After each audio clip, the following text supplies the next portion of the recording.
have any specific questions for Ashley? Got her for the hour. Raise your hand. We got one young lady right here. Were you? Oh. Were you Team Edward or Jacob? I was Team Edward, but as humans, I loved them both equally. As characters, Team Edward, because he's my brother, and he's a vampire, and vampires are just better than werewolves.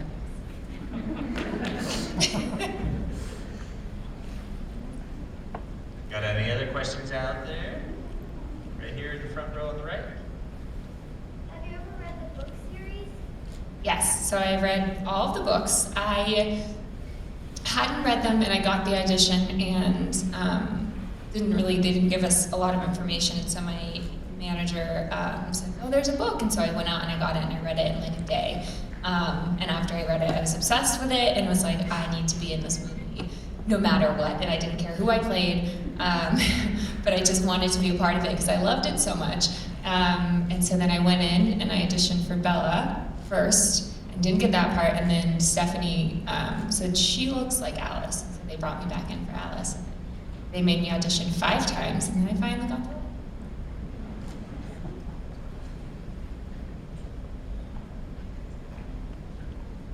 How do you like being a mom now?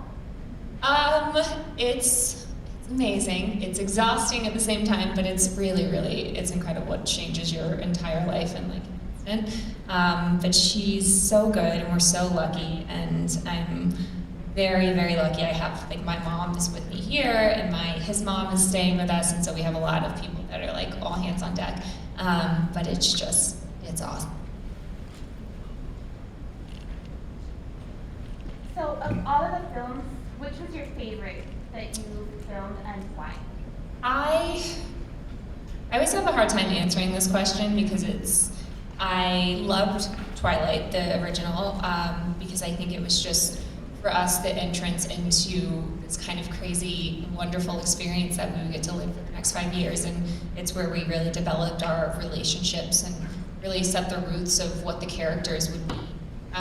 So that, I think, for sentimental reasons, will always hold a special place in my heart, and it was really incredible to see, like, what we call movie magic is, and so like what we filmed on set during the day, I remember Peter and I just looking at each other and being like, "Be good."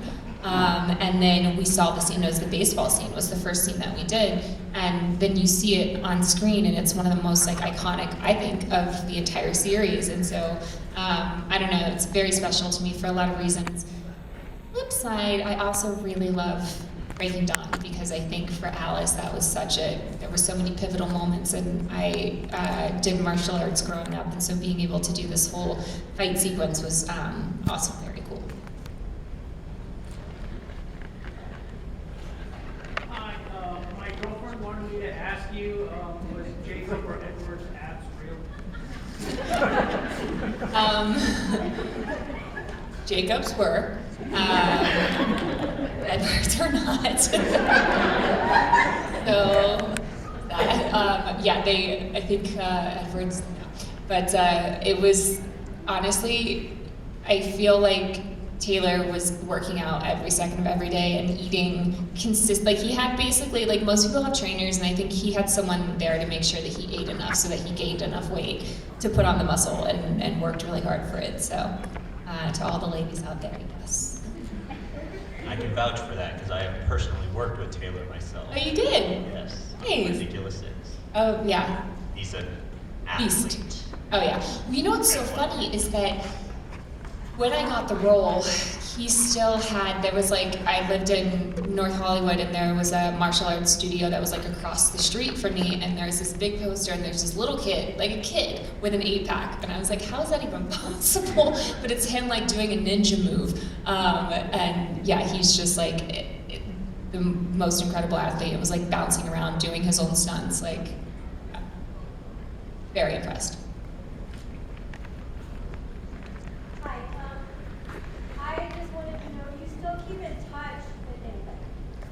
Yeah, we do still keep in touch. I mean, it's definitely hard to get us all together.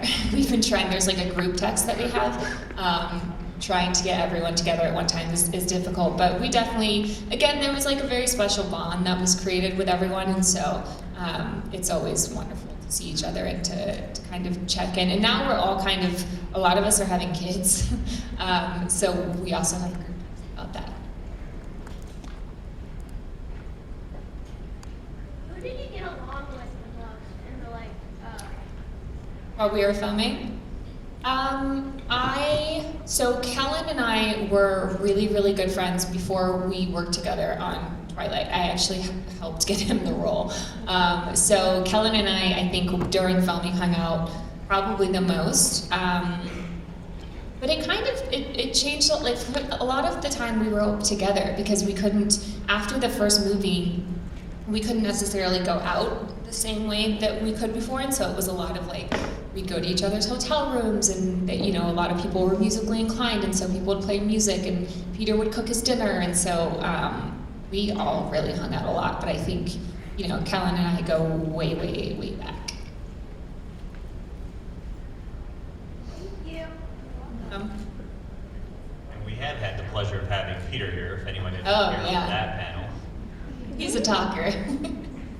Oh yes, I didn't have to do much for that one. Yeah, he's. Great. I had him on our podcast not too long ago, and I was like, "You're the best guest because he has all these incredible stories, and you don't really have to do much."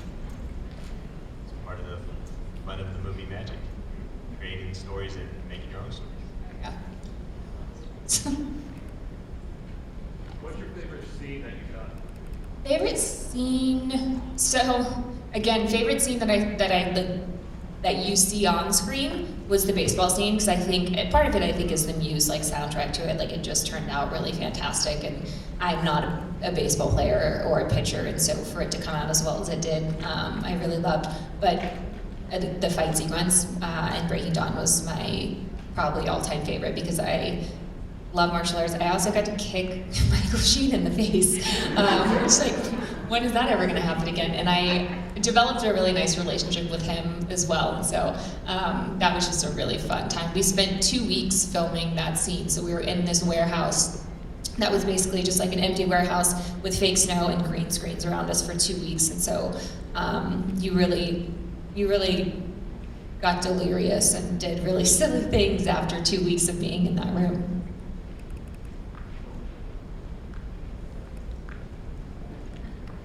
What's your favorite thing to do in your off time when you don't have any work? What's your Favorite thing hobby? to do in my time? I think traveling, because now that I am married and my husband's like truly my best friend, it's really amazing to be able to go places with him and experience new things. Because a lot of times you travel for work, and I've been a lot of incredible places while I'm working, but it's really like the inside of a hotel room, and you get up and you go to work and you come back. And so being able to kind of explore different parts of the world and different cultures has been very, very fun. And now I'm hanging out with my kid, because I'm a 4-month-old, so that's always, I just stare at her, basically. You got one over here. So I had a question for you. Last year, funny thing you mentioned Peter. So last year when we came, Peter had talked about how he added this scarf to the Carlisle character for Mhm. effect. Did you have anything that you added to Alice to give kind of that effect as well? Yeah, you didn't really see it as much. So me and Jackson decided that we should have a ring. So I actually still have it. It's one of the things I took from set. Was like it's a little silver ring with a black heart and a little diamond in it. Was the ring that he gave Alice. And then I got to work with the costume designers a lot for Alice's dress during the wedding, and got to do a little bit of design work there, which was really, really special.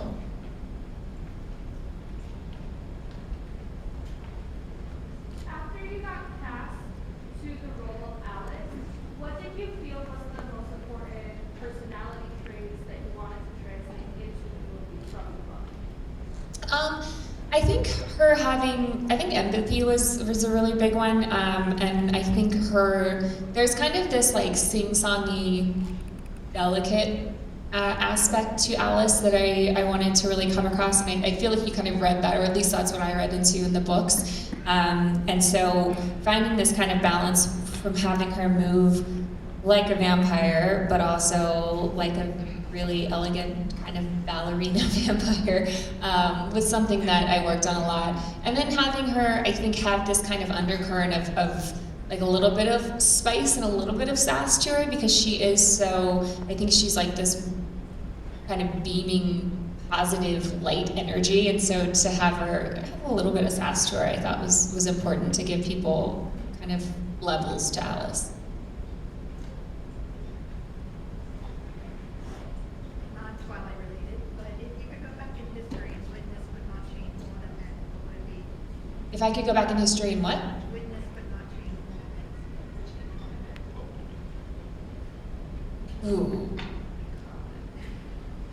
Not to do with my own life. Sorry. I would change there. What was the question? If she could go back in time and witness but not change one historical Witness but event, not what would it be? Oh, that changes things. I don't know, man. I would just love to witness anything with Audrey Hepburn, honestly. Like I think just to be alive in that era and experience old Hollywood would be very cool to see, because I think it's extremely, obviously, very different, and it's changed so much since I've been a part of it, from what I started out to where it is now, that just to be a part of that kind of, that era, I think would be really cool. When did you know, or did you already know you were going to be a part of something like so culturally relevant with the comic series? We definitely didn't know, I think. So for me, once we went to the first premiere, it, I think, became this like tangible thing that I could see and touch and meet people and see, like, people were camping out, and we had, I mean, it was just the most insane premiere ever, that it kind of really sunk in that we would be doing more of these, and that it really resonated with people on such a deeper level than you see, you know, from anything that I had ever been a fan of, where it just, I think, connected people across generations, and I feel like there was something in it that really just, I don't know, got to the core of people, and it was really special to see. And so I think in that moment I was kind of like, oh, this is real, this is happening. Because when we were filming it, we had no idea. Like, we knew that there was something there. We knew that people loved the books. We knew that all of a sudden paparazzi started following us around, and so like you kind of go like, oh, this isn't really normal. But I think, you know, until you see everyone in person, it didn't really sink in, and then I was like, oh, we're in this for the long haul. Because honestly, when I got the role of Alice, I asked my employer at the time, I was like, can I have my job back after I filmed this movie? And they were like, I mean, yeah, I don't know if you're gonna have to come back, but everything's so uncertain in Hollywood, and you really, like, you can read the best script and then you can see the finished product, and it just doesn't turn out the way that you expected. And so, I don't know, it was like I didn't want to jinx it until that moment.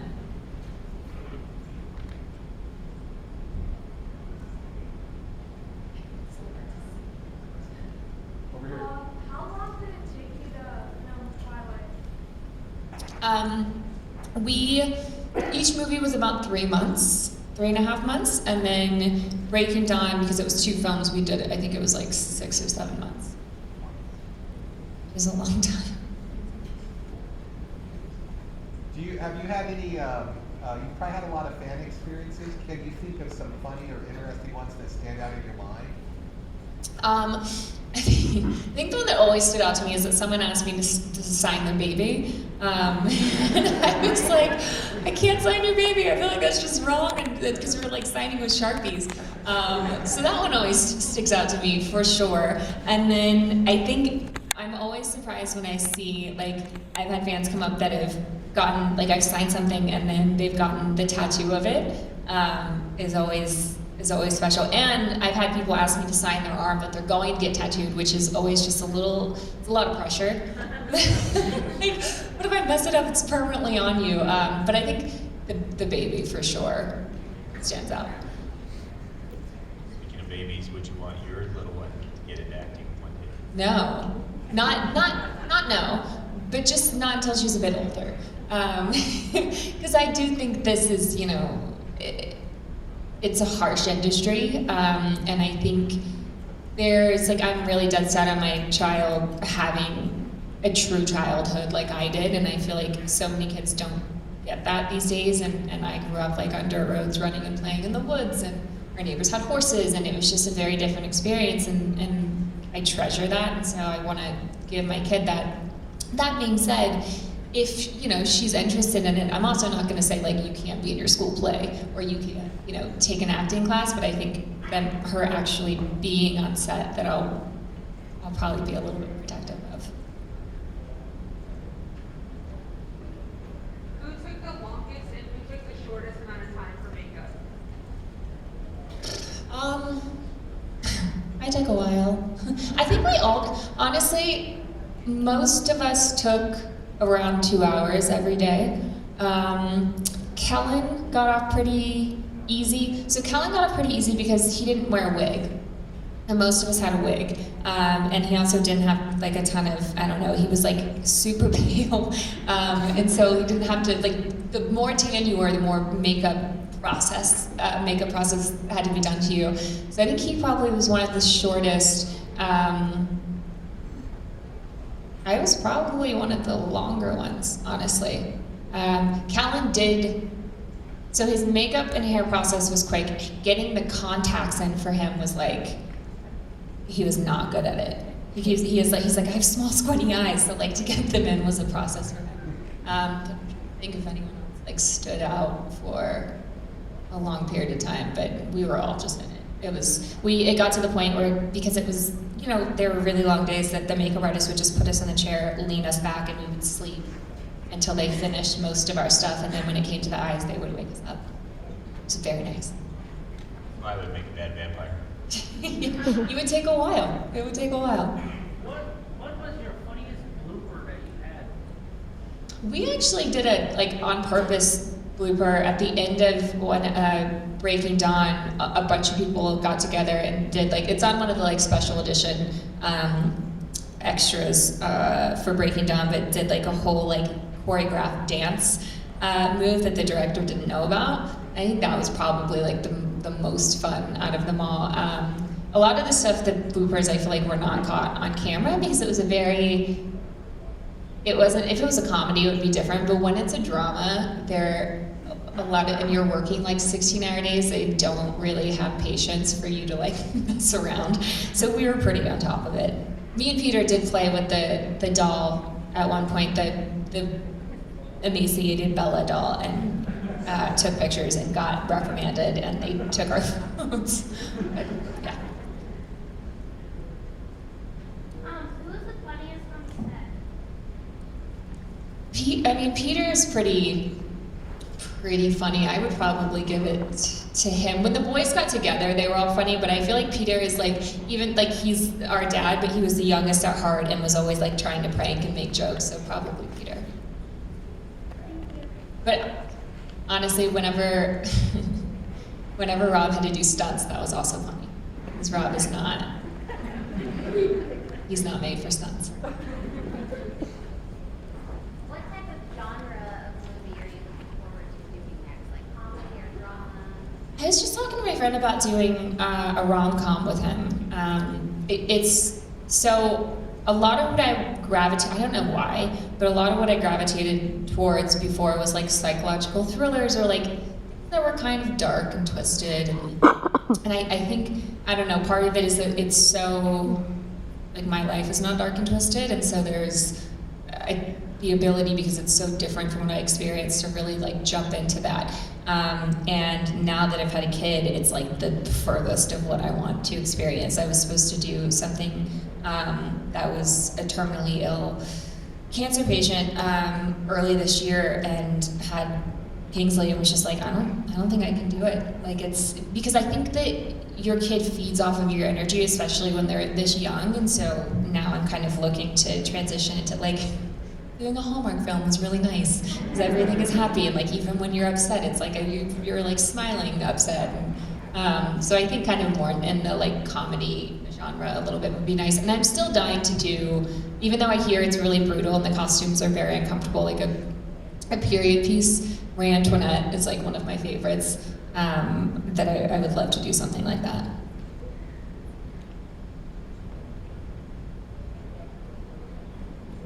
How would you describe your experience in voice acting, and do you prefer voice acting is it's like a whole separate beast. But it's really fun. I mean, when I got to do Barbara Gordon and Arkham Knight, it was really cool because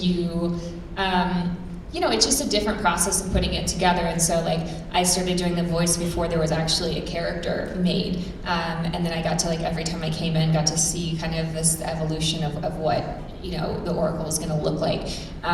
So it's something that I want to do more of. Last year, at the end of last year, I was like, I should probably get a voiceover agent because I don't have one, to start working on again. But it's definitely, again, when you have a kid, things shift, where I'm like, voiceover acting seems nice. You can do it from home now, you can set up your own studio, but I feel like it comes with its own set of difficulties or things to get over, because I'm a lot more, like, I do a lot of film versus TV because my acting style usually is a bit more muted. And so I think with voiceover acting, it's even more opposite than what I'm used to, that you really have to kind of like create, because people can't see what I'm doing, and so you really have to kind of create that connection with your voice. So we'll see how I do. I want to know what you thought about the Renesmee doll. It's like, I don't understand. It's like, were they trying to make the creepiest doll alive possible? It's terrifying. You could literally do a spin-off and basically rival Chucky, I think, is not good.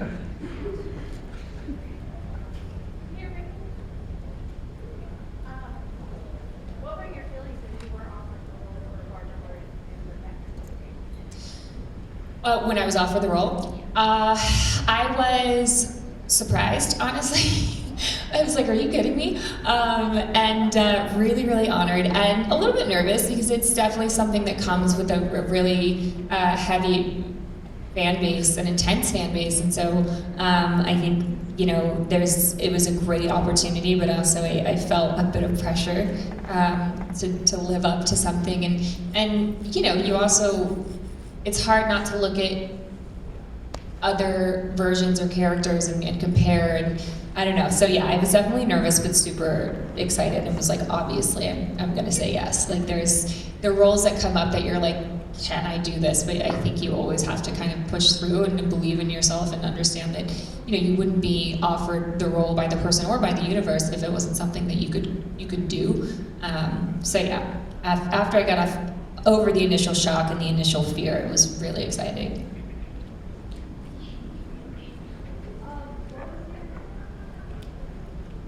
What was your favorite movie you've acted in? So, shocker.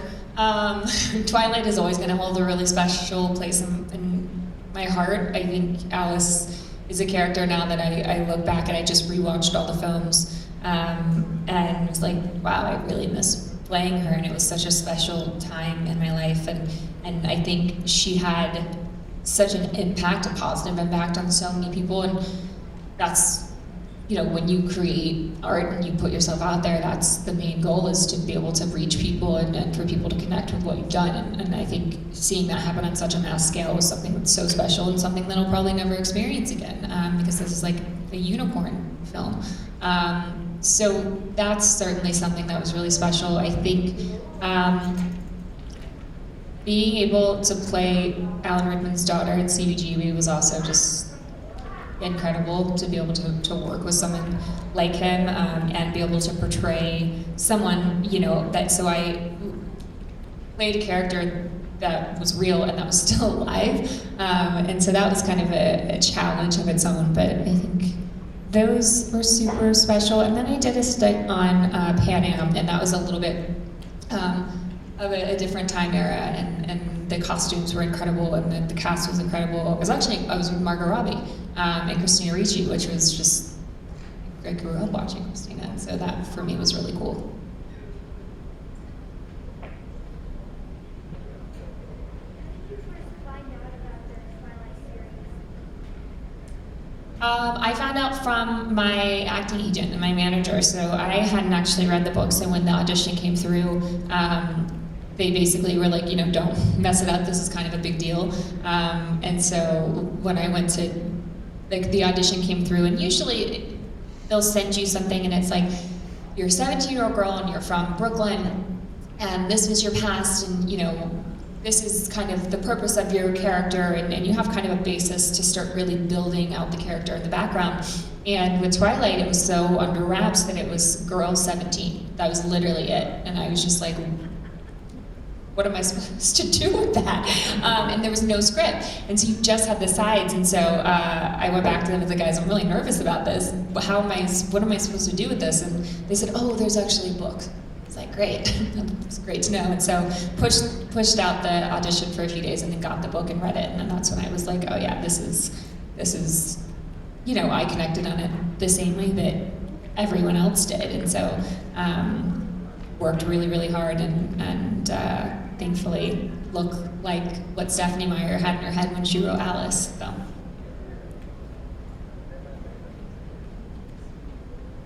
So Edward Sparkles, I thought they were awesome. A lot of people, I don't think they did, but were they CGI or were they makeup? I wish they were makeup. No, they were CGI. So that, I think they just put the dots all on his face and then had them sparkle. I think he probably, I don't know how excited he was about that either, to be honest. But no, we didn't get to see it on day of, unfortunately.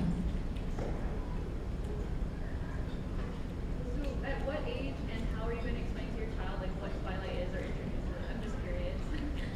I don't know. I mean, I feel like, yeah. I mean, I guess whenever or if she's interested, like, who knows? She could be like, I could care less that you're an actress. So I think if she shows interest, then I'll totally introduce her to it, probably when she's like, I don't know, 8 or 9, I feel like. But we'll see if she's interested. Like, it's kind of funny in my family, and and this sounds bad, but I'm grateful for it. Like, my family, a lot of times, could care less. Of what I'm in, they're supportive and they're glad that I'm doing well, but they're, more like uninterested about my job sometimes, which is kind of a nice, it's a nice vacation from what I kind of live on a day-to-day basis. So we'll see if she even cares, or she could be embarrassed. I feel like she could hit that age and I could be like, look, Mom was so cool, here's magazine covers and these movies I did, and she's like, Mom, that's super lame. I don't know. That's a tough one, because I've been in that boat, and my son, who's now 15, but at the time he did Logan, was one of the kids running through the forest being chased by the marauders. Yeah. But anyway, when Logan came out, we normally preview movies before letting them watch it. Yeah. And we warned him. We went to the theater, we watched Logan. Halfway through the movie, he came out screaming. I gotta get out. How old was he at the time? I think he was around 9. Yeah. Yeah, it's intense. So it's a tricky situation there when you're dealing with your kids.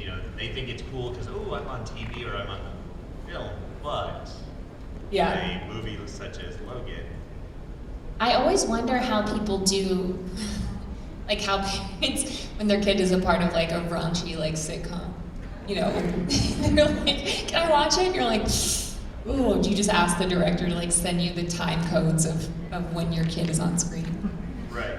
And again, that's where you have to preview it and go, okay, now you're not old enough, you're not ready for that yet. Yeah. Wait till you're... Oh yeah, I wasn't allowed to do, like, I had to sneak over to my cousin's house to watch anything rated R forever. Parents didn't let me watch anything. Yeah, like now, like I said, he's 15 now, so he's all... We'll see what it's also just like, I don't know, man, I'm terrified. I'm like, social media, and like, you can't not let your kid participate in society, but also I'm just like, what is it gonna be like when she's, 12? Everything now is on social media, so it's Moving to the middle of nowhere. you have to be the filter. Yeah. You really do, because nobody goes, as you guys probably know and see. So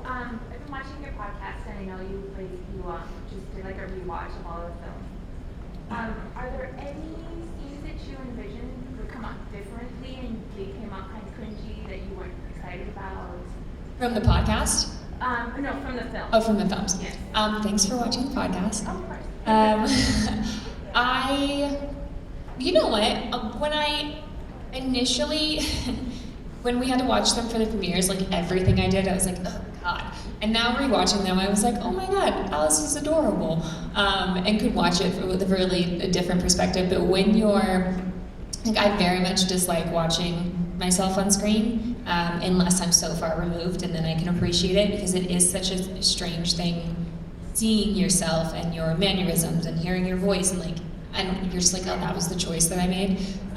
So I think a lot of this stuff, initially, I was just like, I would have changed everything, and I'm, at the time, was extremely self-critical, and now I'm kind of like, I think Alice is great. I think there's a reason why so many people kind of loved her, and I think there was an innocence there that I had because I was 20 years old, that I wouldn't change anything at this point. I think, there's certainly growth that I could go back and play the role completely differently, is the one thing that I saw, like rewatching it now versus watching it then, when I was like, oh yeah, now that you grow and you develop and you put in, 10,000 hours, and there's definitely layers and levels that I probably would have brought to her, but I don't know, there's also so many people that love her so much that, like, if I went back and changed it, would it have the same effect?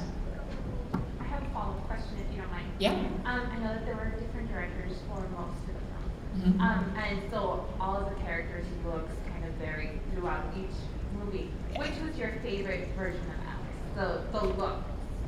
I kind of liked her in Breaking Dawn, which I know, I feel like I say this about everything, but I'm like, I loved her in Twilight because that was the initial concept, and I think that was the closest to what, like when Catherine and I talked about her past and where she came from, and that she was like, trapped in a mental institution and they cut all her hair off, like, I think that leaned in the closest to what that would look like, but as far as like what I thought looked better on me was probably from Breaking Dawn.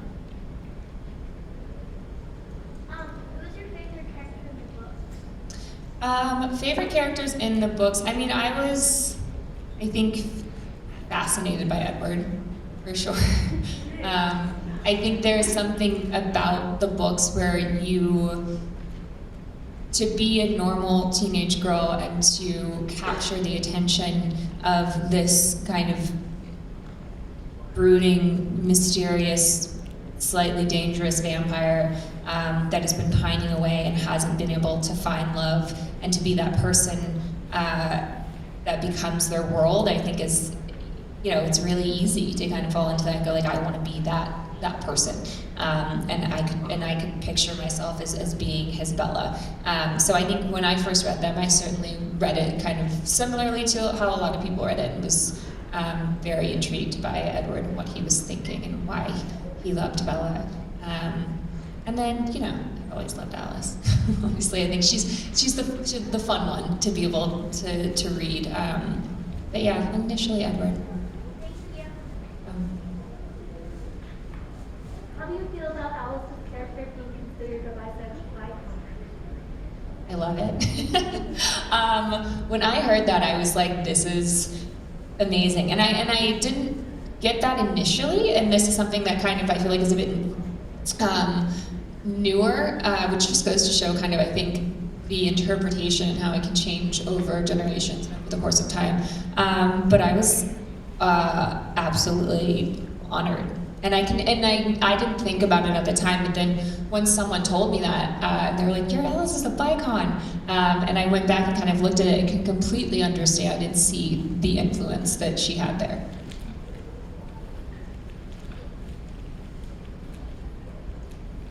What got you initially interested in acting?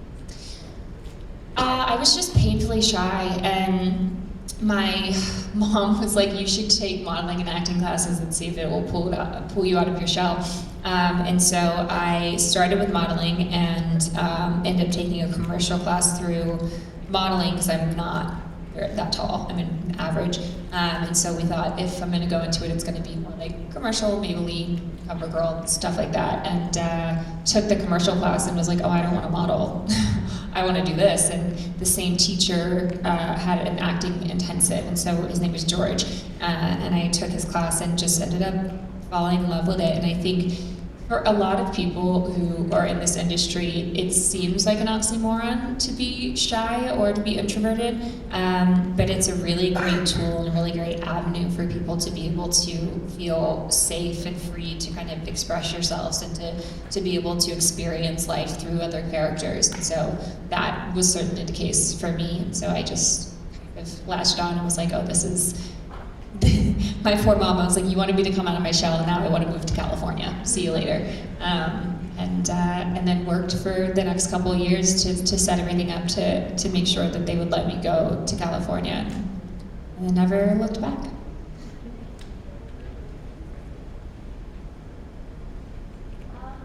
How do you prep for any kind of role that you do, whether it be voice acting, and it's like the Hallmark movies, or again, that for Twilight you read the book, but for your previous projects as well?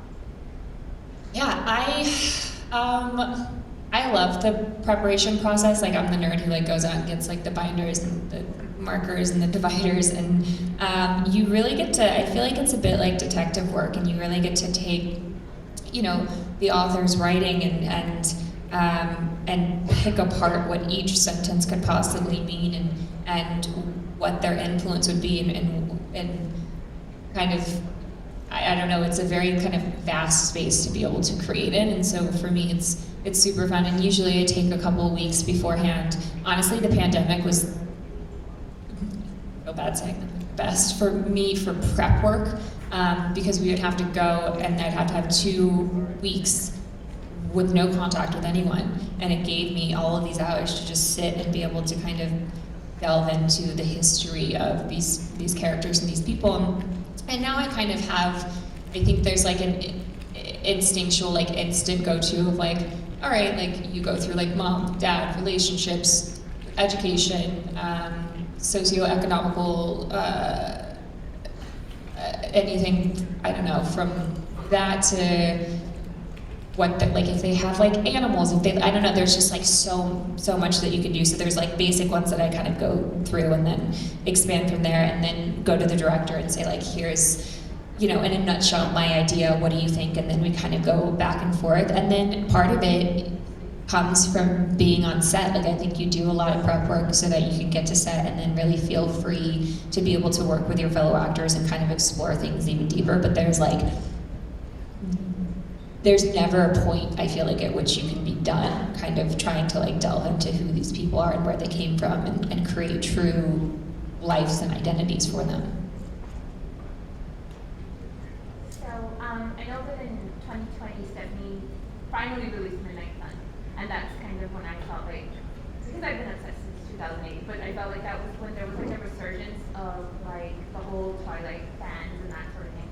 So, were you surprised by that response? Were you surprised that people, after all these years, are still diehard Alice fans? Teen Edward, what were your thoughts on all of that? Because I think that's when it started. Yeah, I think there was like this really beautiful thing that happened. It was part Stephanie releasing Midnight Sun and part Twilight going on streaming platforms, and becoming readily available for kind of a whole new generation. It was like this mix of a new generation seeing these Twilight films, and then the OG fans kind of going, oh my God, I remember how this made me feel, or I don't know, being really excited to kind of revisit that place in their life.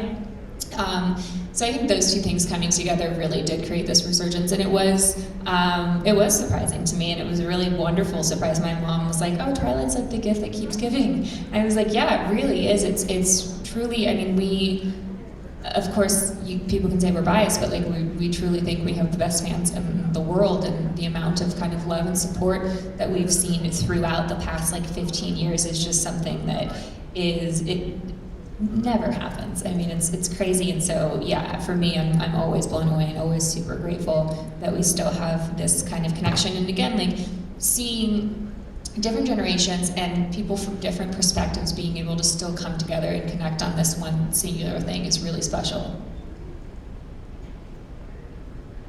What is your, like, whose power do you like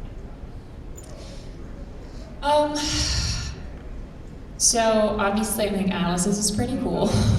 I will always love all things Alice. I think, would I like to have this in real life? I don't know, but I think Ara's ability to like touch someone and then like see kind of their past, like it's almost like, I always imagine it, he's like these like tree roots and kind of like everything that they've done and what's brought them to this point is a very cool, powerful gift.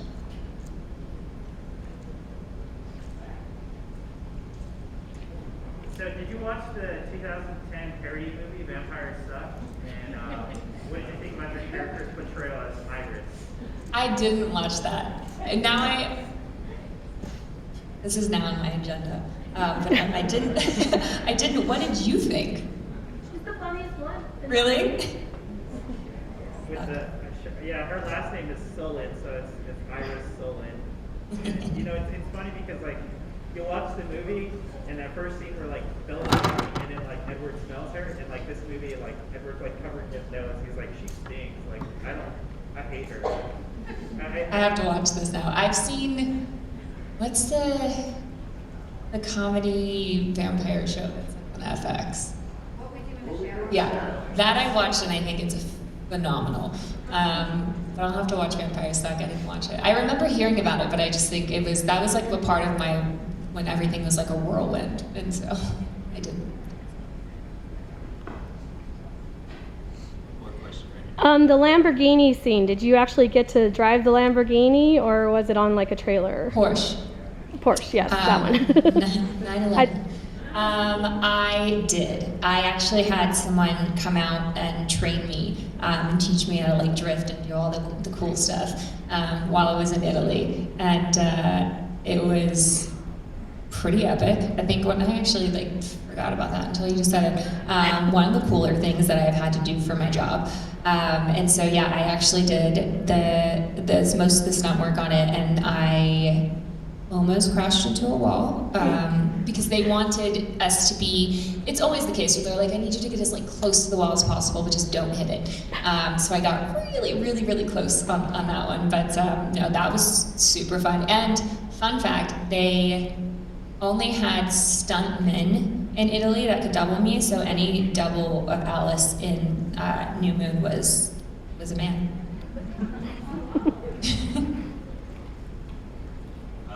Awesome, guys. Let's Great thank questions. Ashley Thank you, here. guys.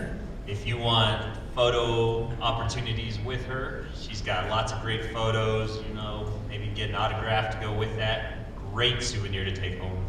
Today, she'll be out there at her table. You guys. You know, welcome her to New Mexico. If you're from New Mexico here, hopefully we got a few others. I'm gonna try the chilies. Try the chili, yes. Yeah, everyone keeps telling me. Yeah, depending on the dish is which color to go with. In my opinion. Someone said Christmas, right? Is when you try them both. Do both, Yeah, yes. I'm learning. Yeah, definitely hit up the locals here and you know, see what good restaurants they recommend. So, again, we thank you all for being here at Albuquerque Comic Con 2023. Ashley, it was great meeting you. Yeah. You know, it's always a pleasure. So, like I said, you guys want to catch some more of Ashley and her great 9/11 dragon skills? She'll be out there signing autographs, taking photos. Show her, you know. Kissing babies, shaking hands, all those things. Kissing babies. There you go. Awesome. Thank you guys so much. Thanks, guys, for being here.